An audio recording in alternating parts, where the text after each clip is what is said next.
Welcome back after the break. Program में join करें सदाकत अली अब्बासी साहब, पाकिस्तान तहरीक इंसाफ के सीनियर रहनुमा। Welcome to the show Abbasi साहब। आपसे पहला और अहम सवाल ये बताएं, सब लोग जानना चाह रहे हैं कि सेनेट के इलेक्शन आप वक्त से पहले क्यों कराना चाह रहे हैं, क्या वजह है इसकी?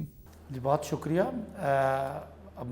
आइन में 1 महीना पहले सेनेट के इलेक्शन हो सकते हैं और हम चाहते हैं कि एक थोड़ी सी ऑपोजिशन की कुछ तहरीक नुमा एक जो चीज़ चल रही है उसकी वजह से बिला वजह कोई लोगों को इंतज़ार है कि शायद कोई मामला पता नहीं होगा या नहीं होगा, तो उसमें जो आपका इन्वेस्टर है, जो आपकी इकॉनमी है, उस पर थोड़ी सी अनसर्टेनिटी रहती है, पॉलिटिकल इंस्टेबिलिटी का एक मैसेज जाता है।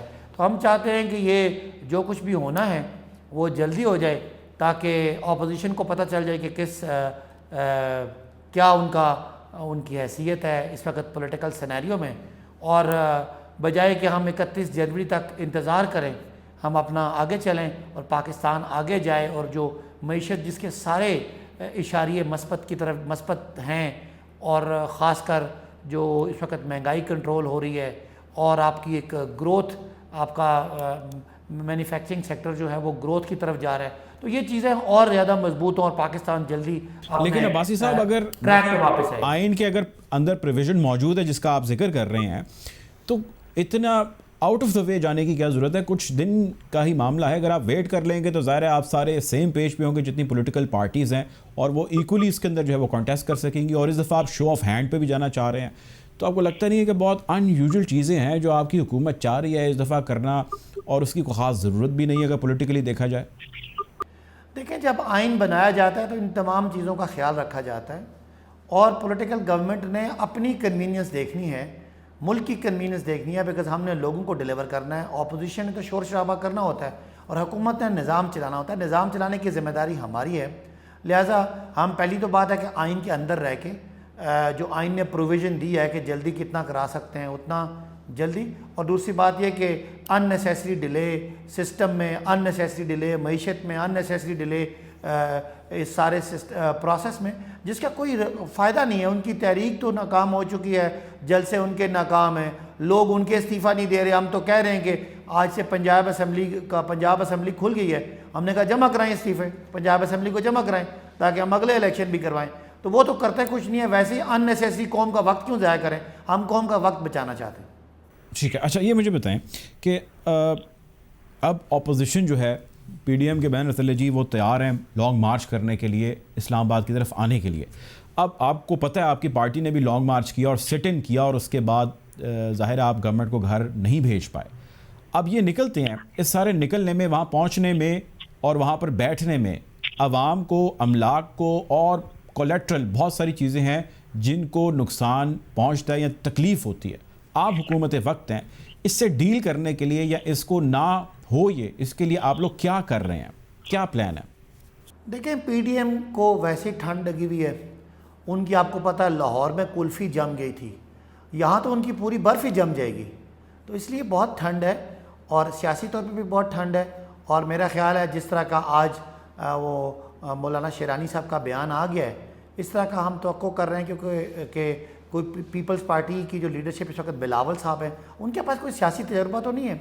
मरियम साहब भी वैसे ही नवाज शरीफ साहब के नाम पे आ गई हैं, तो वो किसी पॉलिटिकल प्रोसेस से तो वो गुजरे नहीं है, उनको इस बात की समझ ही नहीं है। वो दोनों अपनी पार्टी को बर्बाद करने पे तुले हुए हैं, तो इस तरह उनकी पार्टियां टूट जाएंगी। मुझे लगता है मुस्लिम लीग नून का तो शायद कुछ चंद लोग इस्तीफ़ा देंगे, तो वो हमें अंदाज़ा है कि वो इस्लामाबाद की जो ठंड है वो बर्दाश्त नहीं कर सकते, इसलिए हमें कोई ख़तरा नहीं है। जहाँ तक बात है किसी इशू पे मुज़ाकरात करने की, हमने उनको ऑफ़र दी है कि सिवाय एनआरओ के आप आ जाएं, आप आके इलेक्टोरल रिफॉर्म पे, सेनेट के इलेक्शन के प्रोसेस पे और मईशत पे, महंगाई पे, फॉरेन पॉलिसी पे, और जिस इशू पे भी वो बात करना चाह रहे हैं हम उनको दावत देंगे। लेकिन वो इस सारे प्रोसेस के नीचे उनको कोई गरज नहीं है किसी और चीज़ की, उनको तो चाहिए एनआरओ, जो उन्होंने हमें फैटफ के असेंबली के दौरान जो एनआरओ मांगा था जिसमें जरदारी साहब और नवाज शरीफ साहब के सारे केसेस ख़त्म हो जाएं, वो ये चाहते हैं, वो हम उनको दे नहीं सकते।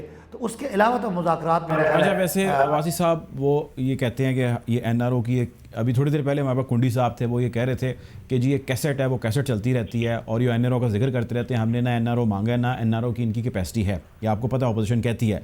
लेकिन साथ ही साथ वो वज़ीर-ए-आज़म के उस बयान को भी याद कराती है बार बार, जिसमें वो ये कहते थे कि अगर इतने लोग मेरे खिलाफ या ज़्यादा भी मेरे खिलाफ निकल आए और इस्तीफ़ा मांग ले तो मैं वैसे ही इस्तीफ़ा दे दूंगा। तो अब तो वो लोग निकल आए, सड़कों पर मौजूद हैं, तो वज़ीर-ए-आज़म क्या कहते हैं इस बारे में? देखिए, पहली बात ये कि वो कहते हैं कि NRO का हम दे नहीं सकते। मैं आपको दोबारा बता रहा हूँ कि वो जो फैटफ की मीटिंग के दौरान जो शाह महमूद कुरैशी साहब को रिटन डॉक्यूमेंट दिया था उन लोगों ने, जिसके ऊपर 38 में से 34 पॉइंट ख़त्म करने की बात की थी, जिसमें करप्शन को 5 साल के पुरानी करप्शन पे केस ना बनाने की बात की ताकि पीपल्स पार्टी और नून के सारे जो करप्शन के केसेस हैं वो ख़त्म हो जाएं, और 1999 से पहले जो पीपल्स पार्टी और नून ने जो करप्शन की वो ख़त्म कर दें, और बाहर के जितने असासे हैं उन पे करप्शन केसेस करना बंद कर दें, मनी लॉन्ड्रिंग का कानून नैब से हटा दें। ये वो सारी बातें हैं जो अगर हम उनकी मान लेते तो आज ये सारे बाहर होते और जितने केसेस इन पे बनने वो ख़त्म होते। एक तो ये है NRO की बात कि वो कहते हैं कि NRO हम दे सकते हैं कि ये नहीं दे सकते। दूसरे सवाल का हिस्सा आपका क्या था, मैं ज़रा भूल गया। दूसरा हिस्सा ये था जिसमें वज़ीर-ए-आज़म साहब ये कह रहे थे कि अगर मुझे इतने लोग कहें कि इस्तीफ़ा दे दो या ज़्यादा भी कहें तो मैं इस्तीफ़ा दे दूंगा, तो लोगों की तादाद तो अब ज़्यादा है जो उनसे इस्तीफ़ा मांग रही है। तो उस पर वज़ीर-ए-आज़म का क्या नैरेटिव है, क्या कहना है आप? देखिए, वज़ीर-ए-आज़म से बात उनकी बात का मकसद ये था कि कोई आम लोग अवाम पाकिस्तान अगर समझती हैं कि उनके पास कोई ऑप्शन है और इमरान खान साहब इस्तीफ़ा दे दें, ये तो किसी बंदे ने कहा ही नहीं। एक पॉलिटिकल पार्टी है, 11 पॉलिटिकल पार्टीज़ हैं, उनके कमिटेड लोग हैं, 28 MNA MP लाहौर में, वो अगर वो हज़ार बंदा भी ले आते तो 28,000 बंदा वहाँ पे आ जाता। वो तो मेरा ख्याल है 200 बंदा भी नहीं ला सके। तो कौन सी आवाम, कौन से लोग, किसने कहा इस्तीफ़ा दें? क्या हमने फजल रहमान साहब के कहने पे इस्तीफ़ा देना है जो बुरी तरह इलेक्शन हार गए? क्या हमने बिलावल साहब पे इस्तीफ़ा देना है जिनको पंजाब में 300 400 वोट पड़ा है? क्या हमने मरियम साहबा पे कहने पे इस्तीफ़ा देना है जो किसी पार्लियामान का मेंबर ही नहीं है और अपने वाले साहब के नाम पे आके सियासत कर रही हैं, उनकी तो अपनी सियासी हैसियत ही कोई नहीं है? तो किसके कहने पे, कहाँ है आवाम, किधर हैं लोग? कोई मुझे बताएं कोई आम लोग निकले हों इस्तीफ़ा मांगने के लिए। तो उन्होंने बात की थी, कोई आम आदमी हमें नज़र नहीं आ रहा। आज हमारे पॉलिटिकल वर्कर है कमिटेड, उनको हम जो कहेंगे वो यही बात करेंगे। तो हमें तो कहीं आवाम नज़र नहीं आई और ना कोई माहौल है और ना कोई लोग इमरान खान को इतनी मुश्किलों से लेके आए, वो उनसे तंग है। वो तंग है तो इस PDM की 11 जमातों से जिन्होंने पिछले 40 साल मुल्क को लूटा है और आज पार्लियामान की पोजीशन को और अपनी सियासत को अपनी करप्शन बचाने के लिए NRO के इस्तेमाल कर रहे हैं। लिहाजा हम नहीं समझते किसी ने इस्तीफ़ा मांगा है। अच्छा, आखिरी सवाल ये बताएं, महंगाई का आपने भी जिक्र किया कि लोगों की बेहतरी के लिए चीज़ें हो रही हैं। पेट्रोल तो अब भी 3 रुपये महंगा हुआ है, अशिया खुरनोश के अंदर को कीमतों के अंदर कोई खातिर खा कमी नहीं आई, कोई थोड़ी बहुत भी कमी नहीं आई। आज भी अंडे जो है वो 200 रुपये दर्जन के लगभग हैं, चीनी महंगी है, आटा महंगा है। इसमें क्या कर रही है आपकी हुकूमत, क्या करेंगे? ग्रास रूट लेवल तक इसका असर कब आएगा? चले यूँ पूछ लीजिए सवाल। देखिए, चीनी एक वक्त था कि 110 रुपये किलो थी, आज 80-81 रुपये किलो हो गई है। फ़र्क पड़ा है, आटा सस्ता हुआ है, आलू सस्ते हुए हैं, टमाटर सस्ते हुए हैं, सब्जियां सस्ती हुई हैं और कुछ महंगी भी हुई हैं। ज़ाहिर है जिनका सीज़न से बाहर हैं, कुछ चीज़ें हमारे कंट्रोल में हैं, कुछ नहीं भी हैं। लेकिन यह है कि कम से कम जिस तरह के पिछले 3-4 महीने महंगाई बहुत ज़्यादा हो गई थी, उससे खासी नीचे आई है। आप पिछले 4 क्वार्टर के अगर जो आपका फेडरल ब्यूरो ऑफ स्टैटिस्टिक्स है उसके इदारा शुमारियात की अगर आप चेक करें अदाद शुमार, तो महंगाई की शरह में बदस्तूर कमी आ रही है और इंशाल्लाह और भी कमी आएगी। रही बात पेट्रोल महंगा होने की, आपको पता है पेट्रोल की इंटरनेशनल मार्केट के प्राइसेस हैं, उनसे लिंक्ड होता है। जब सस्ती हुई थी तो बहुत सस्ता हो गया था और अभी भी पेट्रोल नवाज शरीफ साहब के दौर में कभी 140 रुपये का हो गया था, उतना नहीं हुआ। लेकिन हम समझते हैं कि ये इशू जेन्युइन है और चीज़ों को और आहिस्ता आहिस्ता महंगाई को और नीचे लेके आने, ताकि आम आदमी जो है उसको, जिसने बहुत उम्मीदें हमसे लगाई हुई हैं, उसको इस महंगाई का असरात से बचाएं। बाकी ये जो PDM है, इनका ना महंगाई इशू है ना इनका कोई और इशू है। इनका इशू ये है कि किसी तरह हमारे जो हमारे बुज़ुर्ग हैं जो करप्शन में एक बाहर भागे हुए हैं और एक यहाँ हैं, उनको छुड़ाया जाए। तो वो मेरा ख्याल है अवाम का इशू नहीं है। अवाम ने हमें वोट ही दिया था इन चोरों को पकड़ने के लिए। ठीक है जी, बहुत शुक्रिया जी। सदाकत अली अब्बासी, पाकिस्तान तहरीक के सीनियर रहनुमा हमारे साथ मौजूद थे।